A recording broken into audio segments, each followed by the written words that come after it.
Hey guys, it's Matt here, the Broken Supercoach, checking in as we do. Thought I'd hit you with a trade video, so let's have a look at see what trades we're doing. Give you some advice on which trades we think are the hottest trades. So I'm in a bit of a unique situation where everyone's trading in Dacos, everyone's trading in Darcy Cameron, and I started them because, well, as you would have seen in my first videos, I'm hot on those two, and now everyone's jumping on them. So it's a bit annoying, but it is what it is. Dacos obviously highly owned anyway, so I think people are just correcting that they didn't start Dacos, which is your own fault. If you started Ridley over Dacos, then that's on you as a player. And Darcy Cameron, I can see why he didn't start him, because for 465 he's a bit expensive, but I mean, I told you he was going to play like this. This is how good he is. So let's have a look. I'll show you what the trades are. So yeah, obviously if you're trying to move Gawn and Darcy to Cameron, that frees you up a lot of money, and a lot of people are bringing in some mid prices, which we will probably do as well, and we'll do that through Gawn, obviously. Callahan, who we just don't trust with the shoulder injury. If you have a shoulder injury like that, I think you've got to be really weary. I don't think he's going to put 45 was extremely generous. I don't think he's going to get much more than 40 to 50 odd.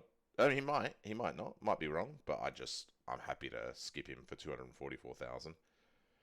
And Chesser or Jones, one of those two. So I'll be umming and ahhing about that. Hopefully they just pick it for us by not picking Chesser. You'd have to drop him after those performances, but who knows? He might get another game. I think it's tough because he isn't playing good footy, but he should probably get picked again. But we'll see. Anyway, so yeah, easy done. What we're going to do is these trades. So it's going to be Gawn, going to be Finn Callahan, and then let's just say it is Chesser for the sake of this. So that gives us $1 million to work with, which is quite nice. The defender we bring in is obviously McKenna. It's the one rookie we missed, and we didn't even miss him. We just didn't. We just traded him out in round one, which was really stupid. But oh well, it is what it is. You send Cameron up to the rucks, and then you have a mid and a forward, and I'll show you what we can do. So we've got 900k. We can do what everyone's doing, which is the Setterfield and Zeeble combo. Now, do I think... let me just get that in there. I've spelled his name wrong, that's why. And Zeeble combo, which gives us 200k, which allows us then to turn Jones into someone big within a matter of probably next week through 2 trades. So that's really handy. And it gets Chesser off. So that's good. We can put Michelani back to the bench. That really looks nice. You get Setterfield. I don't think he's a keeper. You probably have to trade him out. But the truth is his break-even is that good that he's as good as a rookie anyway. They expect him to go up 62k if he makes 90, which is crazy. When you look at someone like let's pick someone, Jinby, who is absolutely flying, is only going to go up 52k. McKenna's going to go up 62k. So Setterfield is essentially Connor McKenna or Jinby.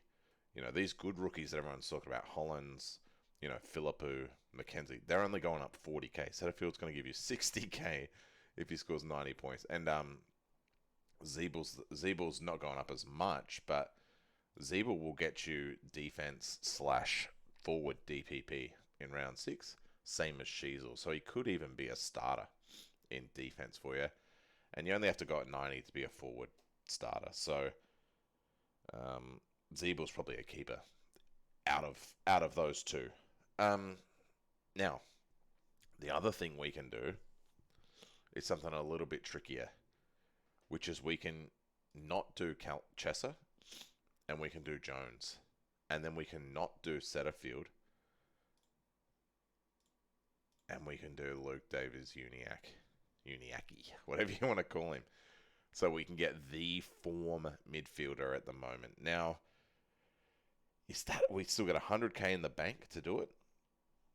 So the question is, Does that work? And by the way, this also works with Chesser too. Oh no, it doesn't work with Chesser. Sorry, we'd have to get Setterfield over Zeeble, so it doesn't work that way. So I can do it with Chesser.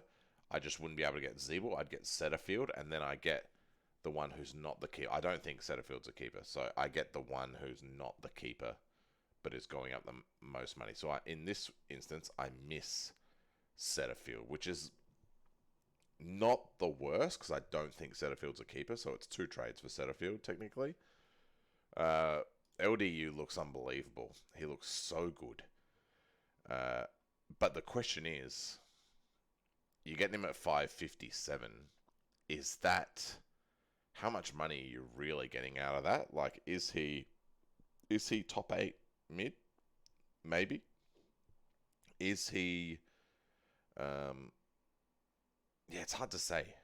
You know, he's not going to average 140. If he goes at 120, then he's a top 8 mid, and you probably buy him at 650 for the buys, which is, or say 620, 630 if you're lucky, which is only like, 100k, which Setterfield will make, which Zeeble will make. So you don't have to trade again. So they're the 2 trades I'm thinking of at the moment. I think for the sake of it, I do believe I'm going to go Setterfield there just because that 200,000 allows me to turn Jones into someone next week. A Luke Ryan, perhaps. Even a Brennan Cox. We can see a third week of him, So I think that's what we're going to do because I believe Chester's going to be dropped. So Chester drop. We'll go LD. We'll get Setterfield again. There he is. Gives us 200k. Next week we look to move Jones on. Yeah, so that's the trade this week, I reckon. And then you just edit your field like this. Oh, and if you stayed this long, thanks a lot. And I'll give you some. We'll even go a little captain's choice. So let me just move this a little bit so I can see what we're going to do. I think we're just vice captain Dacos. You have to, even though I don't think he gets tagged. Richmond don't tag. But they might put someone like Bolton on him to make him more accountable. And then we probably captain. Wouldn't go lead in the showdown. Oh, I don't think we go Oliver against Sydney either. I think you have to go lead in the showdown, maybe. Jeez, you just hope that we take the V, don't we? Because I don't think Oliver against Sydney is good. Let's have a look what he did last year. Oh, yeah, he is. All right, yeah. Don't mind me. They tag Petrarca instead, I guess. Anyway, that's the video. Thanks, guys.